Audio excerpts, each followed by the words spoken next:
இப்போ ஃபஸ்ட்டு இந்த recipe ready பண்ணுறக்காக ஒரு மிக்சிங் பவுல் எடுத்து இந்த கப்பில் 2 கப் அளவுக்கு அரிசி மாவு சேர்த்துக்கலாங்க. இப்போ அதுக்கு தேவையான அளவு உப்பு சேர்த்துக்கலாம். இப்போ தண்ணி சேர்க்கறதுக்கு முன்னாடி ஒரு டைம் கை வச்சு இந்த மாதிரி நல்லா கலந்து விட்டுறலாங்க. கலந்து விட்டதுக்கப்புறம் கொஞ்சமாக சுடுதண்ணி எடுத்துக்கலாம். எடுத்துகிட்டு அது ஒரே அடியாக உள்ளே சேர்க்காம கொஞ்சம் கொஞ்சமாக சேர்த்து நம்ம சப்பாத்தி மாவில் பிசைஞ்சிருப்போம் இல்லைங்களா, அந்த பத்துக்கு ரெடி பண்ணி எடுத்துக்கலாங்க. இப்போ இன்னும் கொஞ்சமாக சேர்த்துக்கலாம். ஃபஸ்ட்டே ஒரே அடியாக உள்ளே சேர்த்துட்டிங்க அப்படின்னா ரொம்ப தண்ணி பதத்தில் இருக்கும். ஸோ கொஞ்சம் கொஞ்சமாக சேர்த்து பிசைஞ்சு எடுத்துகிட்டு உங்ககிட்ட காமிக்கிறேன். மாவு பாருங்கள் நல்லா சாஃப்டாக பிசைஞ்சு எடுத்துட்டு இல்லைங்களா, ரொம்ப தண்ணி சேர்த்தாலும் ரொம்ப தண்ணி பாத்தில் இருக்கும். ஸோ அளவாக சேர்த்து இந்த மாதிரி ரெடி பண்ணி எடுத்துக்கலாங்க. எடுத்துகிட்டு இந்த மாதிரி இடியாப்பச்சையில் வீட்டில் வச்சுருப்பேன் இல்லைங்களா, அதில் கொஞ்சமாக ஆயில் அப்ளை பண்ணிக்கலாங்க. நான் ஸ்டார் வச்சு எடுத்திருக்கேன். உங்களுக்கு எது தேவைப்படுதோ தாராளமாக எடுத்துக்கலாம். எடுத்துகிட்டு அந்த மாவு பாதி அளவு மட்டும் உள்ளே சேர்த்துக்கலாங்க. இப்போ பாதி அளவுக்கு மட்டும் எடுத்துருக்கு இல்லைங்களா, இன்னும் கொஞ்சம் இருக்கிறத நம்ம நெக்ஸ்ட் டைம் பிழிஞ்சு விட்டுக்கலாங்க. இப்போ ஒரு கடாயில் கொஞ்சமாக தண்ணி சேர்த்து தண்ணி லைட்டாக சூடானதுக்கப்புறம் ஒரு ஸ்டாண்ட் வச்சுக்கலாங்க.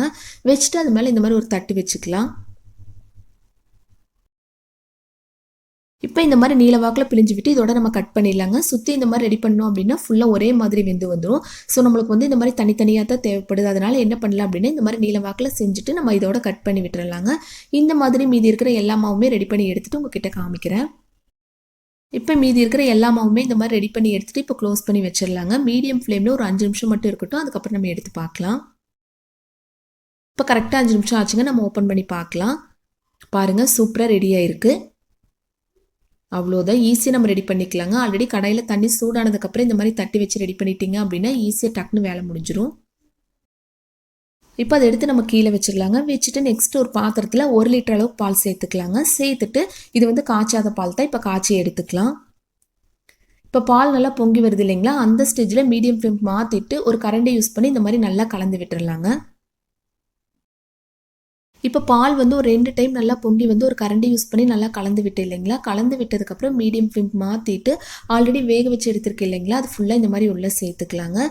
சேர்த்து மீடியம் ஃப்ளேம்லேயே வச்சு ஒரு கரண்டி யூஸ் பண்ணி லைட்டாக மட்டும் இந்த மாதிரி கலந்து விட்டுறலாங்க.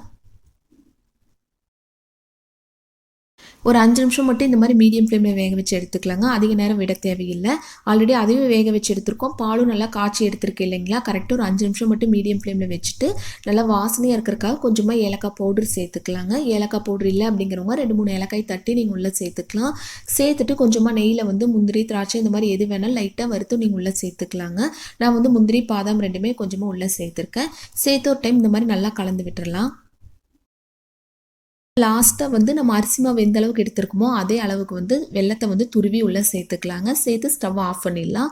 ஆஃப் பண்ணிவிட்டு ஒரு டைம் நல்லா கலந்து விட்டு இப்போ க்ளோஸ் பண்ணி வச்சிடலாங்க. ஒரு 10 நிமிஷம் அப்படியே இருக்கட்டும். அதுக்கப்புறம் எடுத்து பார்க்கலாம். கரெக்டாக ஒரு 10 நிமிஷம் மட்டும் விட்டுட்டு அதுக்கப்புறம் எடுத்து பார்த்தோம் அப்படின்னா பாருங்கள் நல்லா கலர்ஃபுல்லாக சூப்பராக ரெடி ஆயிடுச்சு இல்லைங்களா. வெல்லத்தை நம்ம துருவி சேர்க்கறதுனால ஸ்டவ் ஆஃப் பண்ணிவிட்டு நீங்கள் உள்ளே சேர்த்துக்கலாங்க. சேர்த்து ஒரு 10 நிமிஷம் மட்டும் விட்டுட்டு அதுக்கப்புறம் இந்த மாதிரி சின்ன சின்ன பவுலுக்கு மாற்றிக்கலாம். அவ்வளோதான் பாருங்கள் சூப்பராக ரெடி ஆயிடுச்சு. இது இன்னுமே நல்லா ஹெல்த்தியாக டேஸ்டியாக வேணும் அப்படிங்கிறவங்க நட்ஸ் லைட்டாக துருவி இந்த மாதிரி மேலே சேர்த்துட்டிங்க அப்படின்னா ரொம்ப நல்லா இருக்குங்க குடிக்கும்போது. கண்டிப்பாக எல்லாருமே இந்த மெத்தடில் ட்ரை பண்ணி பாருங்கள். டேஸ்ட் ரொம்ப அட்டகாசமாக இருக்குங்க. வீட்டில் இருக்கக்கூடிய குறைவான பொருட்களை வச்சு ஈஸியாக ரெடி பண்ணிக்கலாம். ட்ரை பண்ணி பார்த்துட்டு எப்படி இருந்துச்சுன்னு ஃபீட்பேக் மறக்காமல் என் கூட ஷேர் பண்ணுங்கள்.